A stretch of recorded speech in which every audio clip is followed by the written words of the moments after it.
if I told you imaginary friends are real? Hi. Oh, God. And when their kids grow up, they need to find new ones. I can find anyone. Anywhere. He got in my mouth. Oh, I'm so nervous. Plus, it doesn't make any sense for the movie. It's like Ryan Reynolds over the logo and it says, "Who left this guy in charge?" But the movie's not about him. And it's like the poster is like, "Oh brother, who's this guy?" When he's the street man. Yeah. No, I mean hey, who? It's a character profile, is what I'll say. No, it's not accurate though. It's just like, who left this guy in charge? Man, no, he's taking care of things properly. Well, technically, we'll get into this. One sec. All right. So I know, but like it's like that slogan is meant for like a goofball. Yes. Indeed. Yeah, and he's not the goofball in this movie. Yeah. In fact, he's the alternate. He's not Deadpool at all. People thought, oh, this is going to be another one where he kind of does his normal thing, but in fact, he doesn't. Oh, if I can get into it real quick, like Ryan Reynolds is his character from The Hitman's Bodyguard. He's just his character from The Hitman's Bodyguard. A movie that we all saw featuring Samuel L. Jackson, if I'm not mistaken. Yeah, because he's a straight man in that one. Yeah. He's even more the straight man in the sequel. I haven't seen either of them. Jesus, there was a I thought you saw the first one. No. No? Oh, okay. Not at all. No, he's a straight man. He plays a straight man in The Hitman's Bodyguard, but it's very funny. Is it better than that Michael Bay movie that was also during COVID, made by that Ryan Reynolds was in, where he would say a bunch of one-liners? I think they came out around the same time, right? Was it with the fucking ambulance or some shit? No. This was a different one. I'm getting off track. Sorry, guys. I'm trying to remember which we always get off track. That's what podcasts do. But which Michael Bay movie you're talking about? I'm trying to recall. I'm gonna look this up while you stall for me. Hey, future editor, cut this out.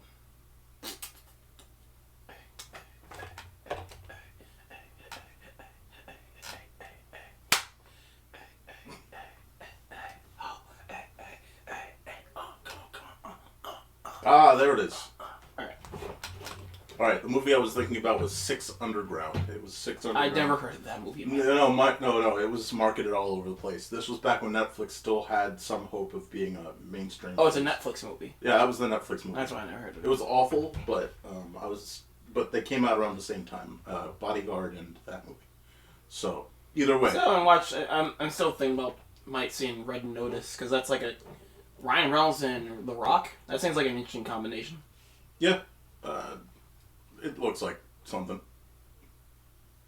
Yeah. Is Wonder Woman also in that movie? Is that who's in there? I don't know. All I know is Ryan Reynolds and The Rock are in there. Isn't there a woman part of that crew? Some famous woman out. I thought it was Gal Gadot or something. Who cares? Either way. Look it up, maybe. I don't know. If we could get back on track here. Look forward to the future ScreenBlast of Red Notice. So we've had I think they're working on Red Notice 2. Right. You worked on Red Notice 2? No, I said I think they're actually working on Red Notice 2. Cool. Well, much luck to them. Look forward to the ScreenBlast of Red Notice 1 and 2, the double feature. The double feature, yeah. Guaranteed. So, point being, let's get back on track. So, we've had a debate over the past week since we've both seen this movie. We saw the movie on the same day, and then we've just had conversations since then about that leading up to, obviously, recording day here. If you're going to see a review of this, I mean, you probably get the idea of what this movie looks like. Go check out a trailer. You'll get a general sense. Actually, you won't, because that's one of the biggest issues with this movie is the marketing. But what I'll say in summary, if I'm going to review this in a non-spoiler way, and we'll both do non-spoiler reviews here, is I think that while this might be a little split down the middle, some people may like it, some people may not. I find that I think that this movie is very imaginative, as it needs to be. I think that it executes that very well. What it does with its character journey, I think, is good enough to be worth the price of admission, and I think it's heartfelt, especially by the end of the movie. And I enjoyed my time with it. I think that depending on who you are, you're either going to like it or you won't, but I think that what it's trying to say does make sense in its universe. So, yeah. That's my thoughts. Mark, what would you say on a non-spoiler review, briefly? Yeah, I think If was a great movie, I wouldn't be bored. If was a great movie. It's in my notes. Oh, I forgot to add the other fucking... Okay, so I mistyped. I forgot to add the other if. So it says... So I meant to say, if was a great movie, I wouldn't be bored. That's beautiful. But, it was... I mean, I guess it was a cute movie, but, like, it didn't really, interest me all that much. It was, I liked the animations of the characters, but I just thought... I didn't find the, little girl character all that interesting. And it's very much focused on her. And I didn't find her story interesting. I feel like the story, it just, like, keeps making a new plot for itself, like, every couple minutes. It's not confusing. It's just not very straightforward. It just feels conjoined in certain ways. But I think it's a fine kids movie. It's very, well, lack of a better term, it's very wholesome. Like, in the animation of the imaginary friends is really well done. Like, they have really a lot of good designs. But, like, it didn't really... I just found it kind of boring for most parts. It didn't really interest me. The story didn't interest me too much, but it's just fine. For me, it's just mediocre. Jesus. Yeah. Mediocre.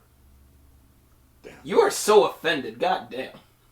I just think that there's so much heart in this movie. Now we'll get into the general discussion here.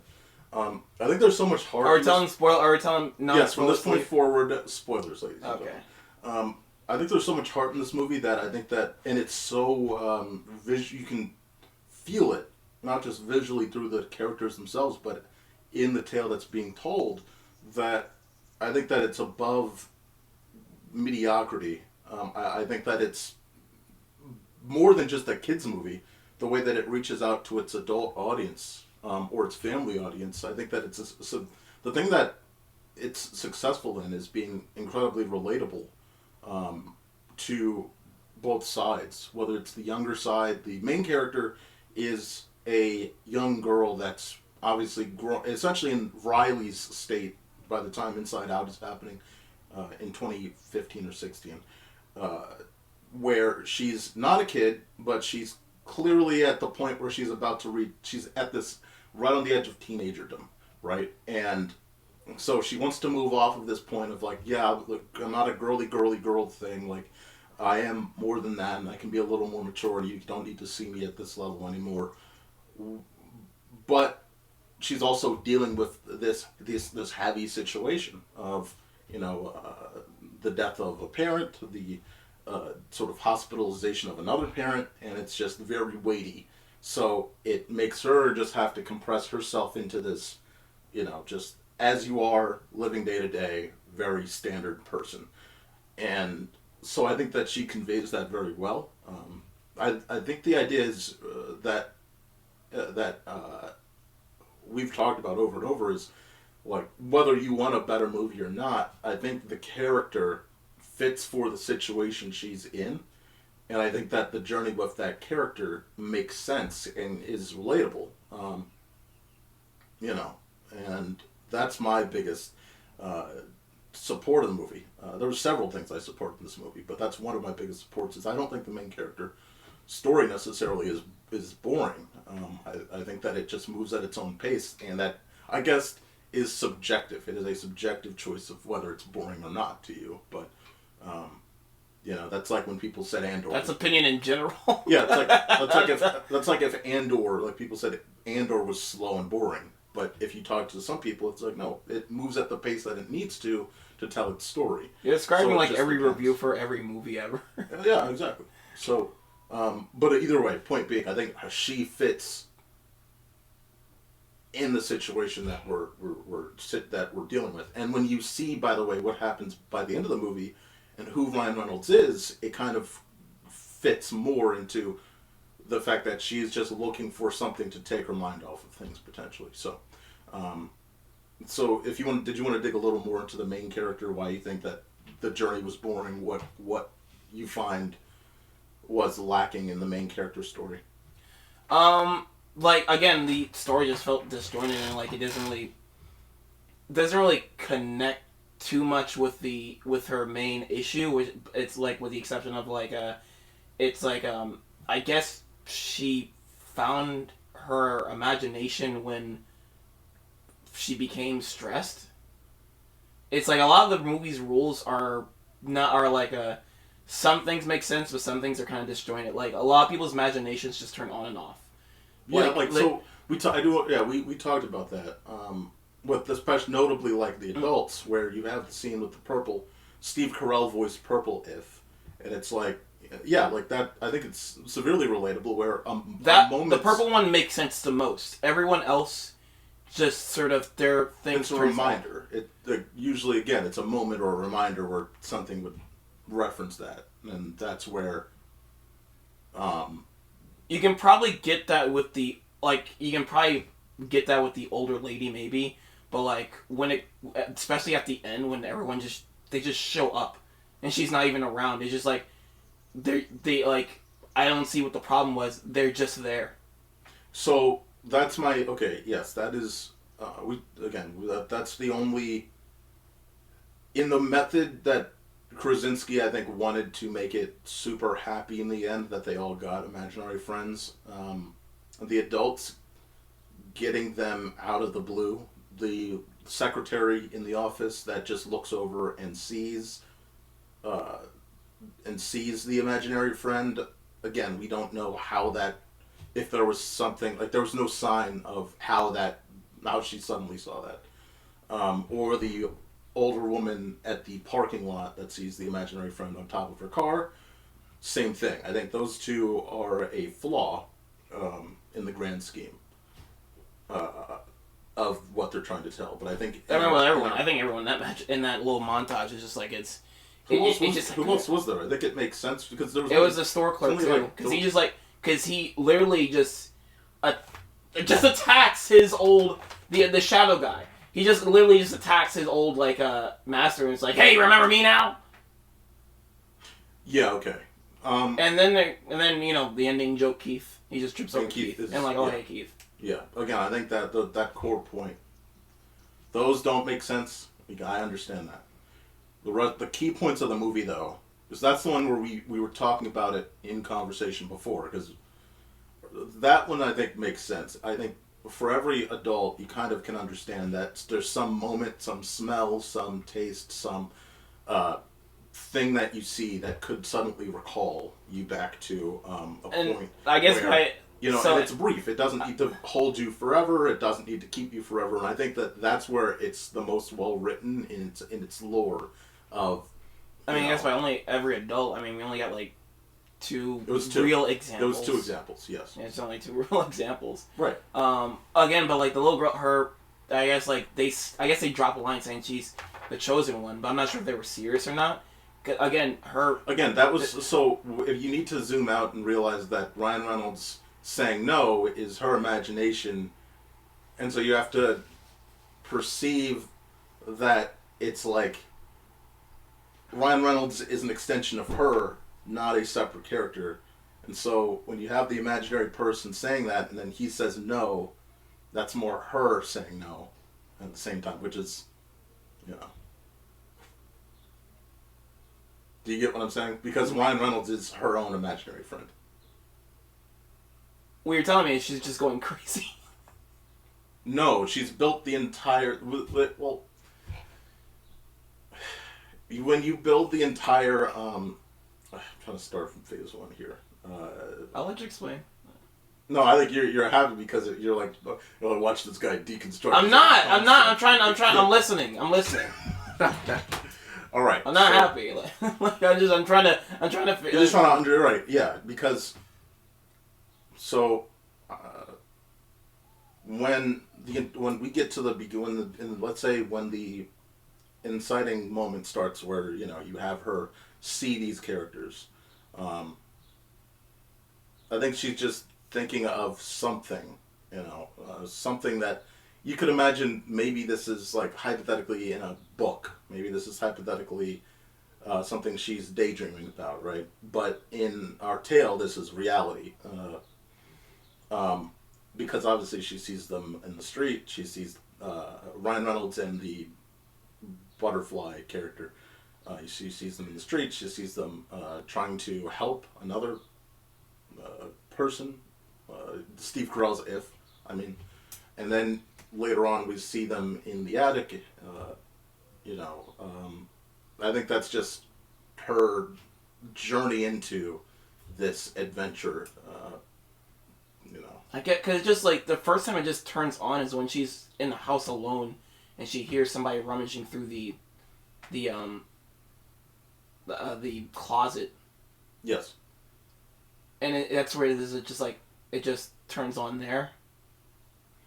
For some reason, I guess, because like, your imagination just turns on when you're super stressed or super. Well, she was walking toward the. Was she just sitting there, or was she walking toward the?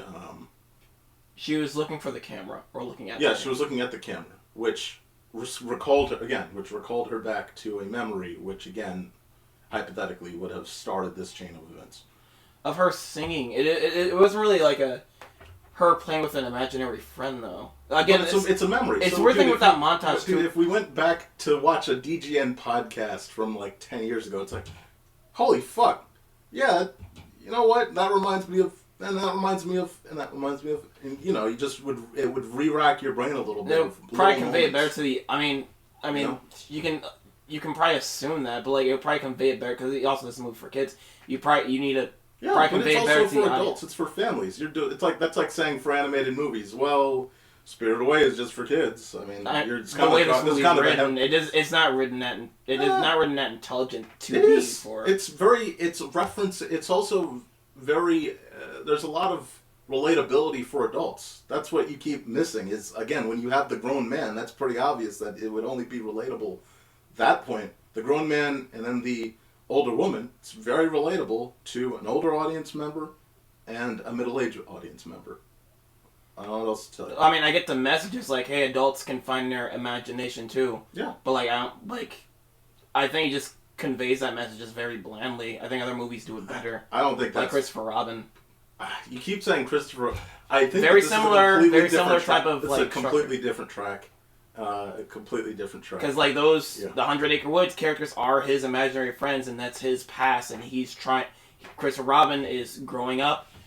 He's like leaving. He's like forgetting about like the characters in the 100 Acre Woods, and like he has to rediscover his childhood again, like through those characters. Yes, but like when you're in a moment of high stress, or the older woman, it's more just a reference to nostalgia. Again, it's not just him using those characters to recall back. It's like, again, in the movie, I like that they don't just say, hey, this is a character, to shove it in your face. Hey, look, it's them. It's here's a croissant. We know as a kid that this guy liked croissants. So, we're going to use this as a reference point to get you to remember what that moment was like, to get you back in that warm and fuzzy feeling. The point that they're trying to get back to is that warm and fuzzy feeling that you kind of remember, that may have been when you were most enjoying your imaginary friend. That's the point that this movie kind of rides home on a regular basis. Same thing with, again, the older woman. It's a warm and fuzzy feeling of youthfulness and fun and peak physicality, and I can do anything. Versus, like, again, when she's denying it as an older woman, like, no one would want to see me dance, and no one would want to see me enjoy myself at this age. So she's able to call back to that for at least some minimal amount of time there. And again, like, the imaginary friend doesn't need her to see her, but she needs her to at least acknowledge that the memory is there. That's all, right? And again, it's different for different imaginary friends. And we see that between the purple one and the butterfly creature. So I think that it just varies, and I think that this movie may have not had it had enough time. It only dealt with 2 adults. But I think that it when at least in that point of the movie, outside of that last 5 minutes, as heartfelt as I felt about those last 5 minutes, it wasn't consistent to the overall tone, or just the lore of the movie that had been built up to that point. Okay, again, also, like, the rules is, like, I guess to everyone else, those imaginary friends are ghosts. Yes. No, but, like, no one ever, like, when things happen, no one ever, like, acts like something's happening. The only other time, like, it was, like... Well, where else do we see that there would be a moment of that happening? Probably, like, when, the, freaking giant purple guy is in, like, in the laundry chute. And it's like, would it be clothes floating whenever he's rising from that laundry basket? Were there other people in the laundromat? It was in a hallway. Was it a busy hallway? Yeah. But then it wasn't busy when they cut right to him for just... It conveniently wasn't busy when they made the cut, like, to him. Well, they acknowledged that it wasn't busy. I mean, I'd say that much. They acknowledge it. They acknowledge it by filming it without people. And thus... It was just suddenly wasn't busy. Like, when they cut away, because the kid was there and then suddenly the laundry basket was gone. Okay. Oh, the hospital. Yes. It's not the laundry. That's okay. I was like, when was Yeah. the laundry? Yeah, okay, yes. That was the one, I agree. So, that one, it was like, okay, how are we going to play this? Because it can't be that you're here, but you're like that. And then, because, yeah, there's an imbalance here of, is it real or is it visually not seeable? And is it transparent but not visually seeable, and are physical objects around it being seen? So I do understand your confusion there. Also, like, I'd probably get a better grasp of this world if we just actually see, like, normal relationships with somebody's imaginary friends. Like, there's already a person who has their imaginary friend, and they're just fine. Like, there's, like, imaginary friends that are outside of that house. I'm trying to make sure I don't call it the foster's home, but, like, You're talking about the area underneath the carousel. Yeah. Well, like, yeah. It'd probably be get a bad grasp of the world. We don't have to spend any time with them, but let's just see them walking around, like, with other people. Like, there's fine relationships with other people's imaginary friends. Like, we don't get that. Every imaginary friend we ever see is pretty much homeless until they get to their owner. I think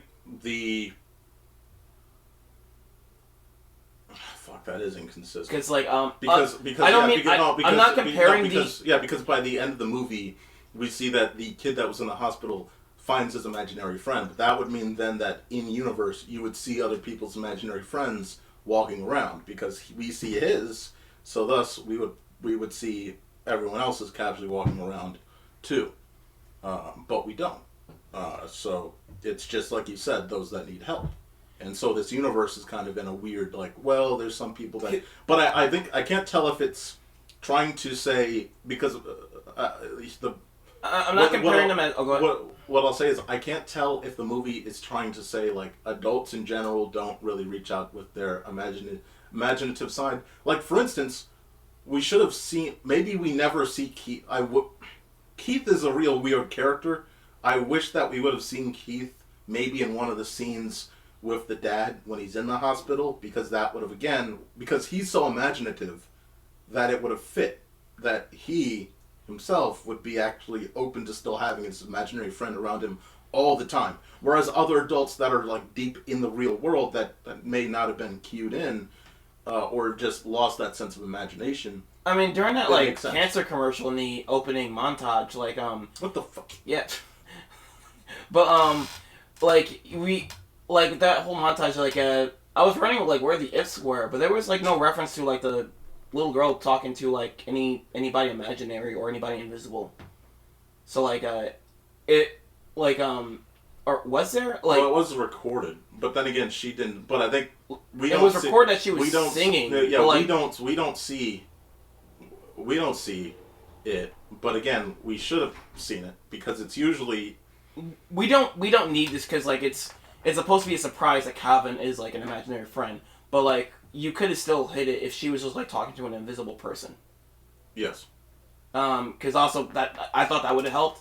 Because when the movie was starting and that like montage was going, I was like, I was just like looking around for references to any imaginary friends. It's not that like I was like bored or anything. I was just like, okay, so like something's, because I know this montage is important, and something out of this is going to be important later, and it's like I was surprised like when it ended, it was like there was no reference to any imaginary friends, Right. unless it was hidden, but like it was not there.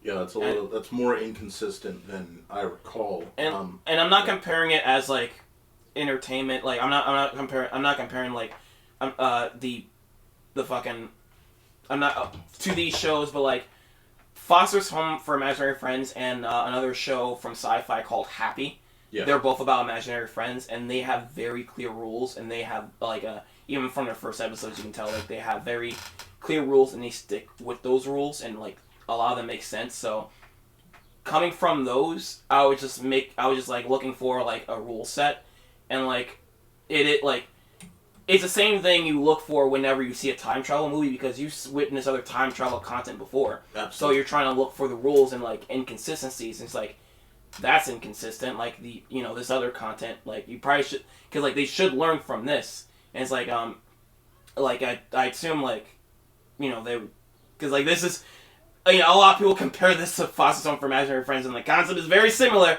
So I assume they would actually learn from those rules. Also, it's very like the overall. It's not anything. It's not like it, but like the overall concept is like it's oddly close, especially with the main character. Well, like one of the main imaginary friends' name is Blue. Yeah, agreed. Like, did anyone like who okayed this? Well, it's John Krasinski who wrote it. Yeah.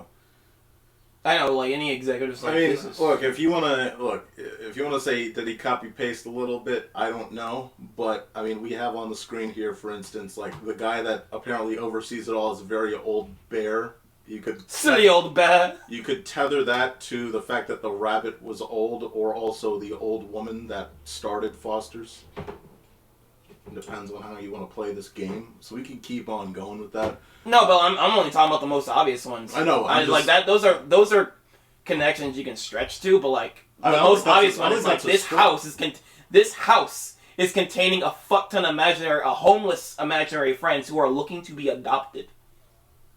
Yes. And one of the main imaginary friends we follow is Blue. Yes. Like that's just very blatant. That's just very blatant on paper. I don't think that's not that is yes, absolutely. I feel you. All right.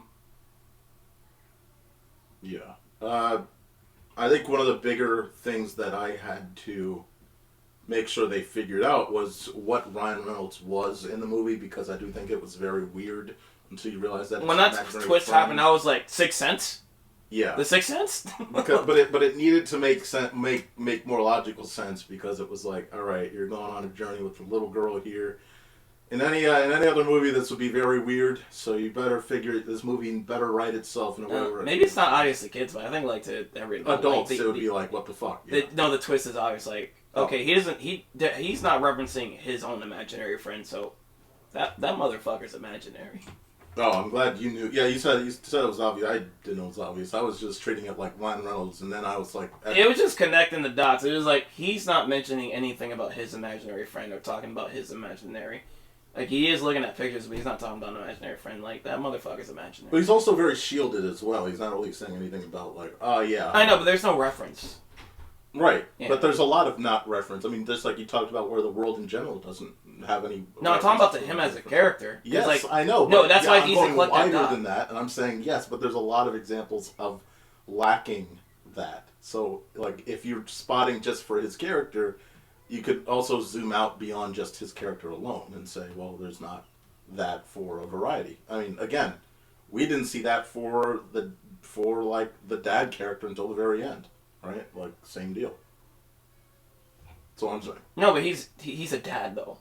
Ryan Reynolds comes from nowhere. He's just this dude that like he's just fucking... a dude. Yeah, but he's a grown man. That's what I'm saying. They're both grown men.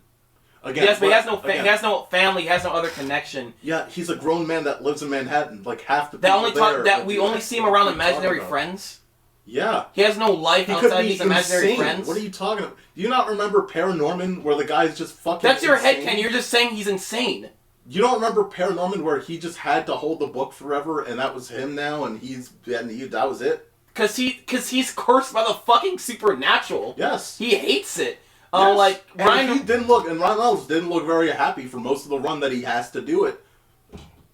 Yeah, but like he has no fucking path. But like he's literally related. People reference him. No one is referencing Ryan Reynolds at all. No one needs to because he's a grown man living in Manhattan. I know no one needs to, but it's obvious. No, it wasn't. Everyone was like, dude, I was like listening to a bunch of podcasts and with people who haven't seen the fucking movie, and they were like, "Is Ryan Reynolds the imaginary friend?" And they were like, people are like. I'm glad that it was obvious to everyone. I thought it was just an extension of her trying to find a way to visually show her dad's energy, because her dad's very imaginary. Like he just brings energy out in any moment, and just any sort of sense of that. That's what I was thinking that it was for a little bit, or it was a real person. I did not think, oh yeah, immediately this is her imaginary friend. So, like, you know, at a certain point, again, when you get deeper into the story, it's like, well, it has to be at a certain point. You get about 25 to 40% of the way through the movie. It's like, well, this has to be then some sort of imaginary friend. But in the beginning, no. Like, when you were up in that apartment, it's like, no. I didn't think this was her imaginary friend, like, and I don't think I didn't think it was her imaginary friend. I think it's stupid to think that it's not an imaginary friend. I would think, like, I think he's just insane. By the time we get to I'm not saying like, well, like when you first meet him, I'm saying, well, not even first meet. Actually, honest, generally, it's like, you kind of just guess like he's just there along with just like everyone else. It was like it's not really like the movie makes it obvious. You can just like easily just sort of like guess it, and it's like I said, this guy is just like he's only around these imaginary friends. He knows all these guys around. He doesn't really have and life of his own. And in Home Alone 2, I assume he when I saw the trailer, I assume he was related to the girl. Yes, and in Home Alone 2, there was so he could have been just a grown adult. He just related to the girl, but like in Home Alone 2, no, but he has no relation to her. So it's like so then he could just be unrelated. My point being. That's, by the way, why I said this was felt like an 80s, 90s movie. Not because of the energy or the progression, but because the character dynamics are grown man, young kid. Which 80s, 90s movie, though? It's very Marty McFly, that's very Marty McFly Doc, that's very Jumanji, that's very, you have these tales in the 80s of, here's a grown person that's just taking them on a quest, and it's kind of like, okay, we're just kind of working with that, and that's just how the journey goes. But what I'm... again, going back to the point though. I'm not talking about that. I'm talking about like he. But in a Home Alone 2, there's in the middle of New York a crazy lady that we think it's a crazy lady that has pigeons and just befriends all the pigeons in Manhattan, and that's all that she does. Yet this guy could literally just be as crazy. Yeah, but I'm not connecting this to Home Alone 2. I'm just connecting it to the fact that he could be a real person that's just fucking insane and can see imaginary friends. I'm talking about this world, though. Yes. I think it makes sense. I think it makes sense until you see what they actually build it up to be, which is her imaginary friend. I think it makes more sense that he's a literal insane person that can see imaginary friends that need help in the middle of Manhattan. That makes more sense. And he's living in an attic that he shouldn't be, by the way. That's why the old lady's there. Because she's like, man, did that guy get into the fucking room again? That's what I thought it was going to be. Is that, he's fucking insane. Well, there's no hint of that. So it's we get a lot of hints of that, potentially. Every time that she goes up and that old lady gets closer, it's like, no, don't let her come in. Because it's like, that could be, he's a squatter. He shouldn't be here. No, you get a sense that just something's wrong with that old lady. And the only thing I was assuming that would happen later, which I'm honestly surprised it didn't happen, was like, oh, she's a lady that lost her imagination, so she's gonna reunite with her imaginary friend later. I'm surprised it didn't happen. That would've been that probably should have happened. But she looks evil on surface, but she just lost her imagination too. That's what I thought when I saw her. I see. That's fair. Because she's just... I didn't see it going that way. I just saw her as she's the big, like big head honcho of the apartment, and she wasn't relevant enough in the movie to appear as an antagonist. So well, just around the idea of like being a neighbor to whatever that was over in that room. Well, when her appearance is very weird because when we first see her, she has this like very stern or evil look to her, and like the way she like addresses to like the little girl, she's like I keep forgetting her name. I keep calling her little girl, but like she's like, "What are you doing here? You need to go downstairs now." And like that's kind of it of her, and I just assume, okay, we're probably gonna get back to her later with her imagination or some shit. And like, no, when we get back to her, she's like, "Oh, what are you doing here? Oh, there's no one in that room. Look, that room's empty. What the fuck are you doing here? Get out of here, asshole scamper." I think that was I think that's more relatable to the idea, and again, I don't know if this movie conveys it well enough. The idea, I think this goes back to the idea of conveying. Yes, let me just get to the fucking point.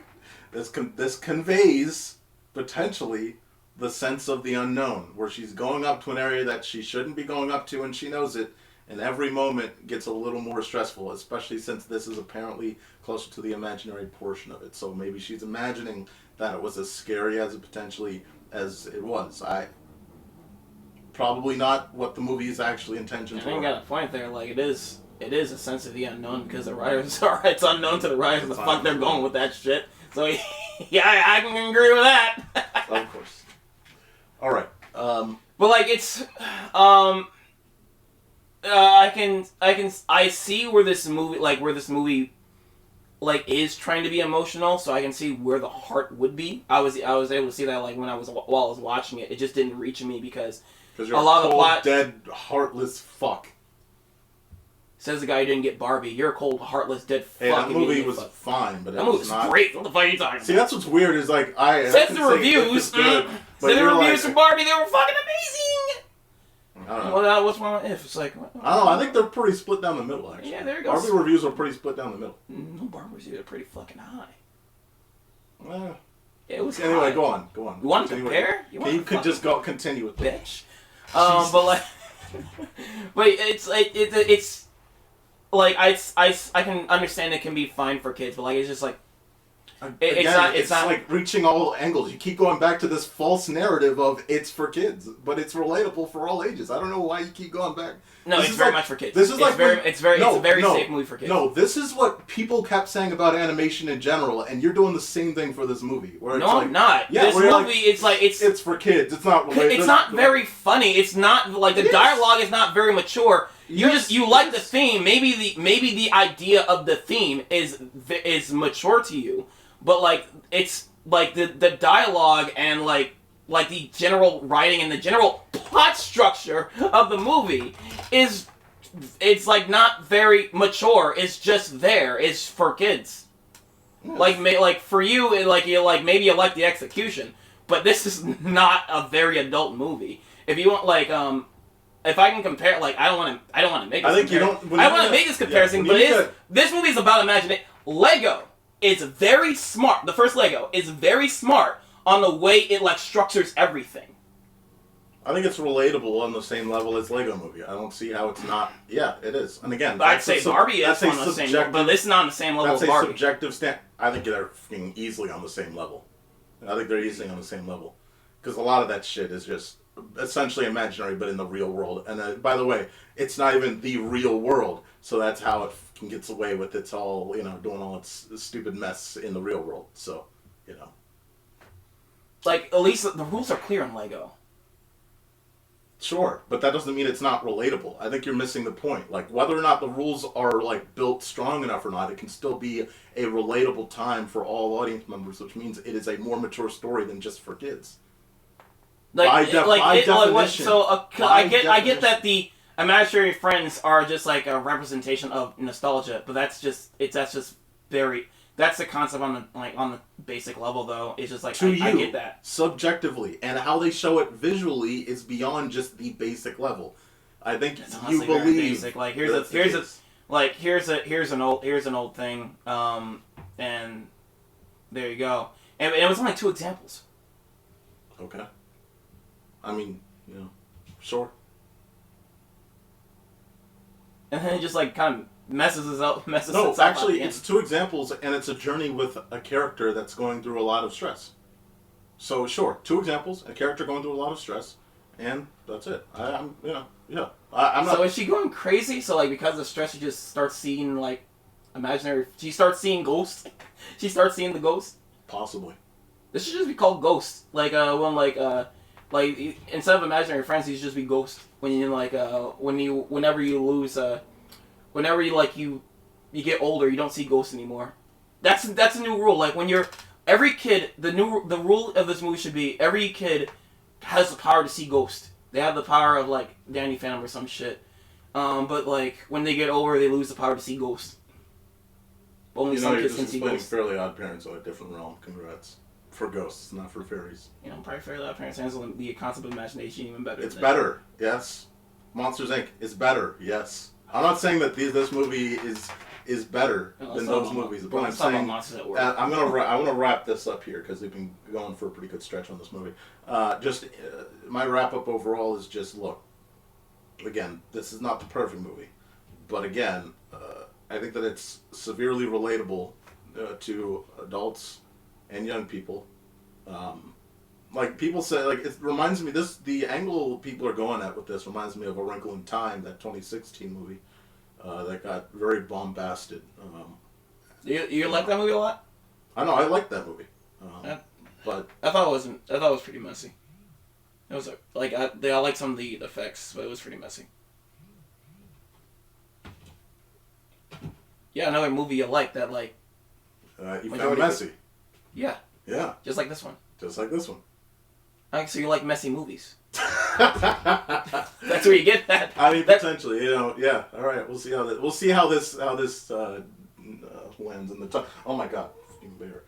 In the grand scheme of things, but look, I did say out of the movie that this was like, oh man, this is really good. I'm not gonna say it's really good. But you're defending it like the whole this whole podcast you're defending like every time because like every time I was just like because you said earlier you can see both perspectives, but every time I was saying like I don't think it's that good. Yes. No, objectively it's good. Yes. You don't think it's very good, but objectively it's good. Mark, you literally used the word mediocre. It's mediocre. You called it at the level of mediocrity. It is better than that. I found this movie mediocre. The Flash? You think it's The Flash? The Flash is bad. That's mediocre. No, it's just bad. No, mediocre is bad. What the word are you using? Mediocre. It's bad. It's not mediocre is not terrible, but it's not. It's like in the middle. That's why mediocre is not in the middle. That's an insult. Fine is middle. Mediocre is worse than fucking fine. I've been like mediocre is just like slightly below fine, but it's not bad. Let me look at mediocre. Is this in Mark Movies reviews? Like mediocre? That's where you put mediocre.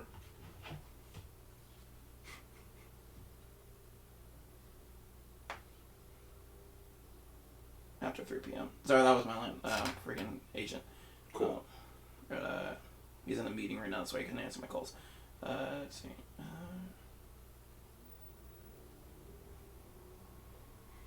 I'm using this. Of moderate or low quality.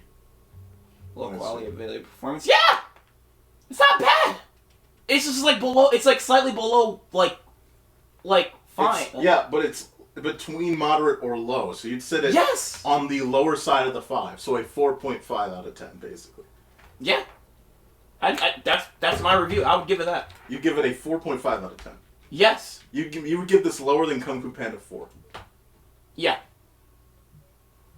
I would.